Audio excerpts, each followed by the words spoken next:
여러분 안녕하세요. 오늘은 최소한의 도구만을 사용해서 특별한 목공 기술이나 기계 없이 직접 만든 복층 유리를 넣은 나무 창문을 만드는 방법을 보여드리겠습니다. 불과 몇 푼 안 드는 비용으로 50제곱미터짜리 집 프로젝트에서 전체 비용이 미화 $1000에 불과합니다. 이 주제는 우리가 모두 직면한 글로벌 위기 시대에 매우 큰 관심을 받을 것으로 기대됩니다. 이렇게 엄격한 제한 조건에서 아이디어를 실현하려면 매우 저렴한 자재를 사용해야만 가능합니다. 우리는 $9와 1시간 만에 복층 유리가 들어간 목재유로 창문을 만드는 법을 알아봤지만 그 창문은 고정식이었습니다. 여러분이 댓글로 저를 설득하셨죠. 힘든 시기가 와도 이런 방식은 슬라브식이 아닌 것 같다고요. 어쩌면 맞을지도 모릅니다. 그리고 환기를 창문으로 할 계획은 아니지만 이런 순간을 위해서라도 창문은 열릴 수 있어야 합니다. 글로아리 영상에서 저는 멋진 기계로 가득한 작업장을 가진 장인들을 언급했죠. 그들이 다양한 기계를 다루고 결국 만드는 건 의자, 벤치, 평범한 창문이었습니다. 그 사람들은 멋지지만 그런 영상을 보는 건 일론 머스크가 로켓이나 테슬라를 얼마나 빨리 만드는지 보는 것처럼 우리에게 큰 도움이 되지 않습니다. 재미있지만 개인적으로 얻는 건 없습니다. 많은 사람들이 제대로 된 장비 없이 아니면 거의 맨손으로 한 번에 뚝딱 만들어내길 바라는 것 같아요. 그리고 그건 가능합니다. 몇 개의 판자와 약간의 다듬은 각재, 그리고 자잘한 것들을 샀어요. 이리저리 돌려보고 만져보다가 각재로만 만들기로 결정했습니다. 직각자를 사용해서 두 면을 맞추고 모든 각재의 한쪽 끝을 잘라줍니다. 동시에 손이 곧게 자를 수 있도록 연습도 하고 있습니다.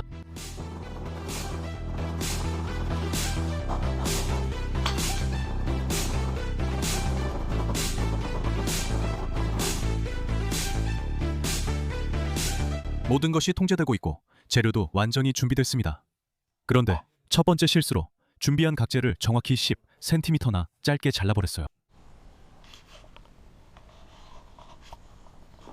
이렇게 표시하면 관통할 가능성이 줄어듭니다.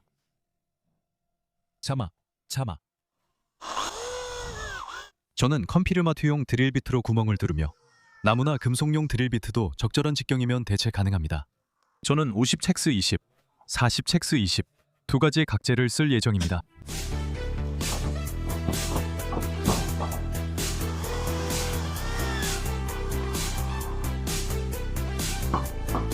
프레임, 박스, 창문은 50곱하기20 각재로 조립하고 그 다음에는 40곱하기20 각재를 사용합니다.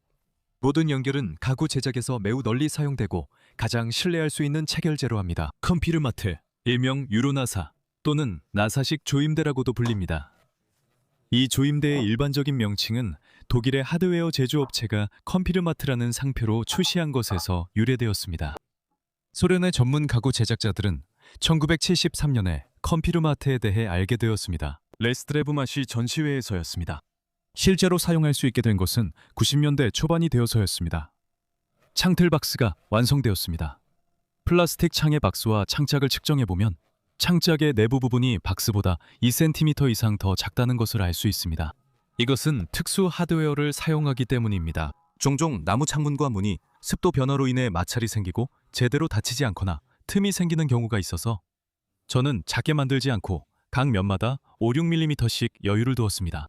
창문 여닫이의 프레임은 박스 프레임과 비슷하게 만드는데 50곱하기20 사이즈의 한 종류 목재만 사용하고 그 목재를 정확히 중앙에 배치합니다.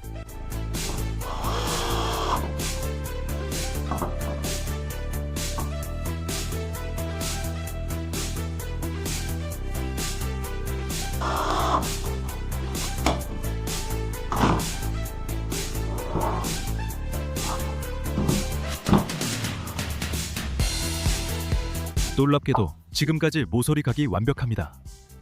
박스 평면도 반듯하게 잘 나왔고 여닫이 프레임은 약간 비틀렸습니다. 전체적으로 약간 휘었지만 그건 큰 문제가 아닙니다. 저는 끌로 반복 작업을 하지 않기 위해 나사식 경첩을 사용하기로 결정했습니다.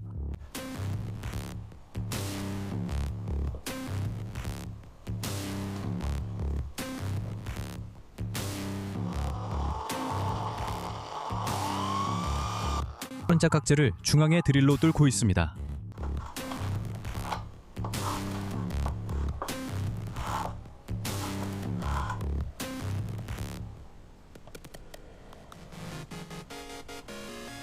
부착 후 확인하니 문틀 경첩 구멍이 막대 가장자리에 치우쳐 있었습니다. 중앙 쪽으로 각도를 주어 드릴로 뚫고 있습니다. 더 견고하게 하기 위해서입니다.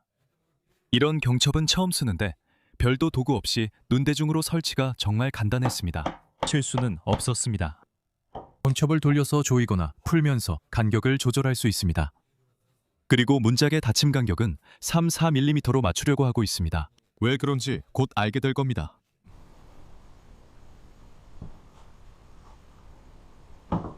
지금 이 무대에 멋지고 독특한 분을 모시고 싶습니다. 환영해 주세요. 프레임의 잠금 장치에 맞게 표시를 했습니다.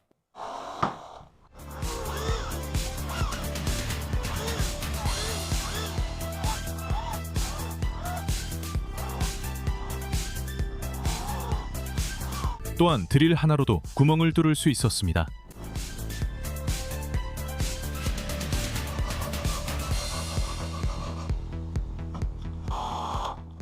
메커니즘과 손잡이는 예전 소련식 창틀에 달려있던 것과 비슷한 것으로 구매했습니다.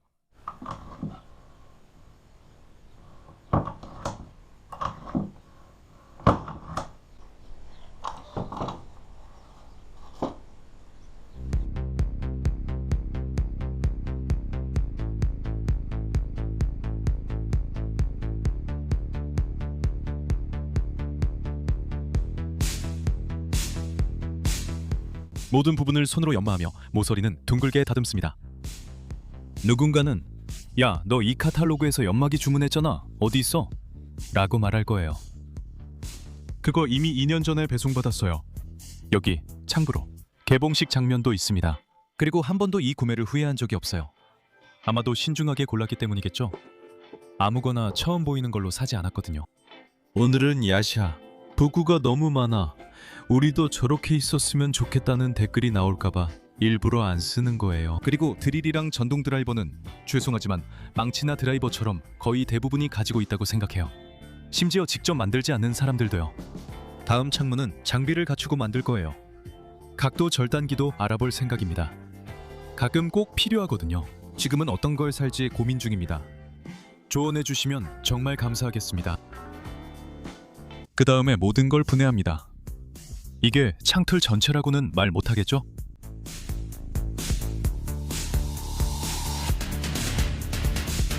모든 자재에 보호 및 장식용 오일을 발라줍니다. 또 오일이 마르는 동안 비판적인 말이 나올 걸 예상해 말하자면 문제야.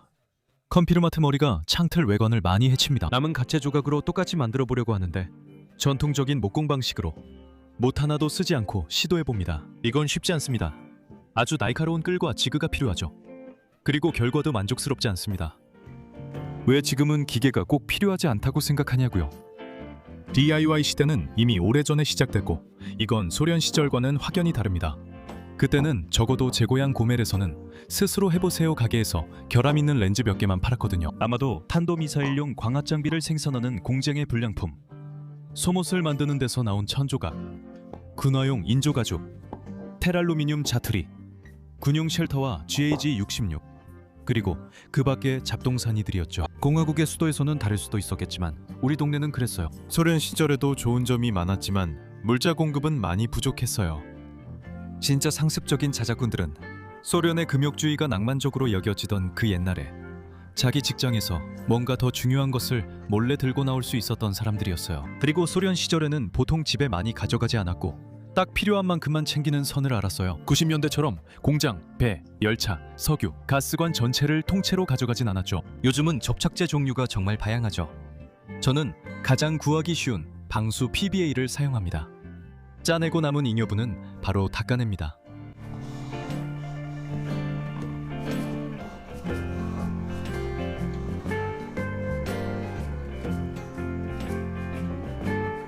컴피르마트 나사는 단단히 조여져서 붓으로 풀칠을 꼼꼼히 안 해도 됩니다. 한쪽은 클램프로 고정해두고 아직 흔들릴 때 대각선 길이가 같은지 확인한 다음 반대쪽도 고정합니다. 말리는 동안 다음 작업을 합니다.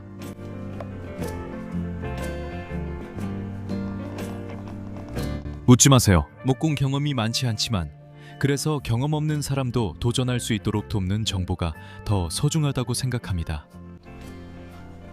DIY와 스스로 만들기의 차이는 그들의 재료 기반에 있습니다. DIY가 꼭 버려진 팔레트로만 만들어야 한다는 뜻은 아니에요. 사람들이 종종 혼동하곤 하죠. DIY의 재료 기반은 정말 다양합니다. 그래서 창문에 필요한 모든 것을 구하기 위해 저는 팔레트 폐기장이나 공장에 가지 않고 그냥 일반 건축자재 상점에 들렀습니다. 틀에는 필요한 만큼의 내우성 바니쉬를 칠합니다. 저는 거의 냄새가 없는 아크릴 바니쉬를 사용합니다. 바니쉬는 개인 취향에 따라 요트용 바니쉬로 칠해도 됩니다.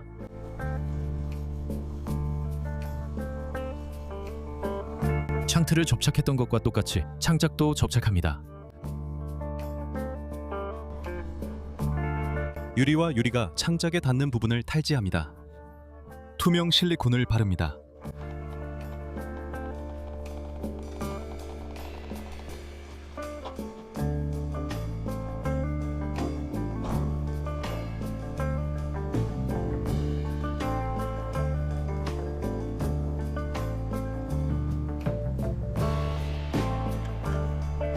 이제 직접 만든 복층유리 제작 과정이 시작됐습니다.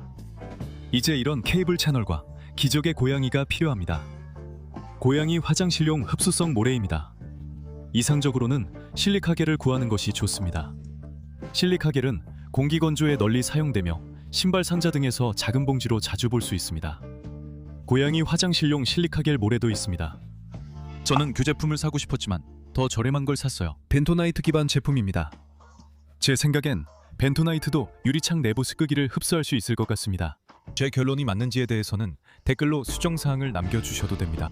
또한 벤토나이트는 와인 양조에서 포도즙을 더 빨리 말게 하는 데 쓰이기 때문에 저한테는 분명 쓸 데가 있습니다. 케이블 채널의 끝 부분은 테이프로 막아줍니다. 작은 실수인데 구멍이 너무 크거나 충전재가 너무 작은 것 같습니다. 더 큰 것을 샀어야 했어요.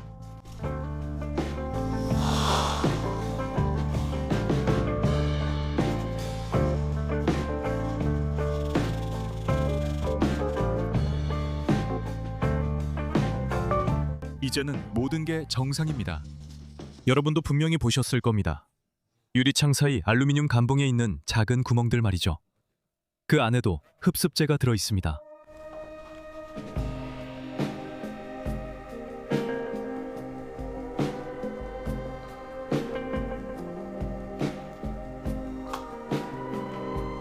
제 영상에서 고정창에 대해 이야기할 때 보여드렸던 가상 마이터 박스 기억나시나요?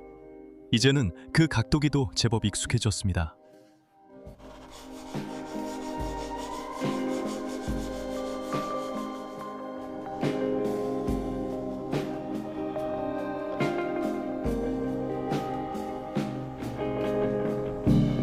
튀어나온 실리콘을 잘라내고 유리의 안쪽면을 꼼꼼하게 닦아줍니다. 접착 후에는 더 이상 닦을 수 없기 때문이죠. 참고로 산업용 복층유리 생산에서 가장 중요한 장비는 바로 유리 세척기입니다. 이미 말씀드렸듯이 복층유리를 2배 저렴하게 살 수 있는 곳이 있습니다. 그곳에서는 저렴한 유리도 구할 수 있고 제작자들은 아주 작은 결함도 불량품으로 처리해 사용하지 않습니다. 그런 유리가 우리에게는 얼마나 유용하겠습니까? 아직 제 창고에서 가져오고 있습니다. $1000 집 영상 중 하나에서요. 제가 이미 말씀드렸듯이 많은 유익한 댓글 덕분에 이 프로젝트는 집단적으로 설계하는 단계로 넘어갔습니다. 이 창문 역시 집단적 아이디어의 산물입니다. 글로아리 영상 아래에서 많은 분들이 저에게 각재를 사용하라고 조언해 주셨고 실리콘으로 몰딩을 붙이라고도 하셨습니다. 모든 부분을 고급 보호제로 꼼꼼하게 처리하고 믿을 수 있는 접착제를 사용하라고도 하셨습니다. 케이블 채널 간격 막대는 유튜브에서 봤고 이는 제 경험입니다. 여기서는 케이블 채널의 구멍을 뚫고 고양이 화장실만 사용할 수 있습니다. 게다가 이런 식으로 한 사람이 전혀 없었다고도 할 수는 없습니다. 모든 작업이 끌도 없이 진행됐으니 주목해주세요. 이 영상이 제작이 매우 간단하고 비용도 저렴한 창문을 원하는 분들에게 도움이 되길 진심으로 바랍니다. 저처럼 목공 기술은 부족하지만 열정만 있는 분들에게도 도움이 되길 바랍니다. 표준 8곱하기10 유리 고정 몰딩으로는 복층 유리의 간격막대를 완전히 가릴 수 없어서 저는 15곱하기15 유리 고정 몰딩으로 바꾸기로 했습니다. 그리고 이런 나무 몰딩도 샀습니다. 모두 사포질하고 페인트 칠을 했습니다. 아직 비용을 계산해보지 않았지만 보시다시피 돈이 거의 들지 않았습니다. 여긴 돈이 안 들어가고 중요한 건 우리의 노동입니다. 저는 그건 계산하지 않습니다. 각재를 접착하고 복층 유리를 붙인 후에 창짝이 완전히 반듯해졌습니다. 이 창문은 복잡한 목공 코너 결합이 필요 없습니다. 그리고 진짜 목수들이 콤피르마트 나사의 머리가 보기 싫다고 저를 심하게 비난하지 않도록 저는 몰딩을 PBA 접착제로 붙이고 머리를 자른 모트로 모질합니다. 적어도 창문의 앞면에서는요. 또한 첫 번째 바니시층이 마른 후에 아주 고운 삽으로 전체를 샌딩할 수 있습니다. 이렇게 하면 바니시로 인해 올라온 섬유질이 정리됩니다. 일반인은 창문 프로필이 접착된 건지 기계로 가공된 건지 잘 구분하지 못할 겁니다. 완벽하게 반듯하지 않은 각재도 조이고 접착하면 더 반듯해집니다. 이렇게 하면 뒤틀릴 확률도 줄어든다고 생각합니다. 완전한 강성은 접착된 유리창이 제공합니다. 그리고 프레임의 강성은 집의 골조에 고정함으로써 확보됩니다. 그런데 왜 창짝이 맞물리는 부분에 틈이 필요했던 거죠? 깨진 복층 유리를 어떻게 교체하나요? 유리를 온전히 유지하는 가장 좋은 방법은 주변 사람들과 좋은 관계를 맺는 것입니다. 하지만 만약 돌이 던져져서 유리가 깨졌다면 커터칼을 들고 실리콘을 잘라냅니다. 마치 제가 비치형을 교체했던 것처럼요. 그리고 다시 복층 유리를 조립합니다. 채널 커뮤니티에 창문 사진을 예고로 올리자마자 곧 그 창문이 뒤틀릴 거라는 걸 바로 알게 됐어요. 복층 유리가 깨질 거고 모든 게 망가질 테니 차라리 시도조차 하지 말고 그냥 소파에 편하게 누워있는 게 낫습니다. 여러분, 절대 깨지지 않을 겁니다. 제가 아는 창문들은 나무로 만들어지고 실리콘으로 마감되었으며 실리카겔 없이도 결로가 없고 2000년대 초반 이후 한 번도 깨진 적이 없습니다. 일반 침엽수 건조목재지만 훌륭한 장인이 제작했습니다. 목공의 원칙을 지키면서 만들려고 했던 미니 창문을 만들 때는 컴피르마트로 각재를 사용해 전체 창문을 만들 때보다 훨씬 더 힘들었습니다. 그리고 그 작업도 어떤 기계 없이 했고 좋은 도엘 지그만 있으면 됩니다. 그러니 자신에게 큰 칭찬을 해주세요. 제 채널과 두 번째 라이브 채널을 구독해주세요. 링크는 영상 아래에 있고 알림 설정도 부탁드립니다. 그래야 소식을 전해드릴 수 있습니다. 감사합니다.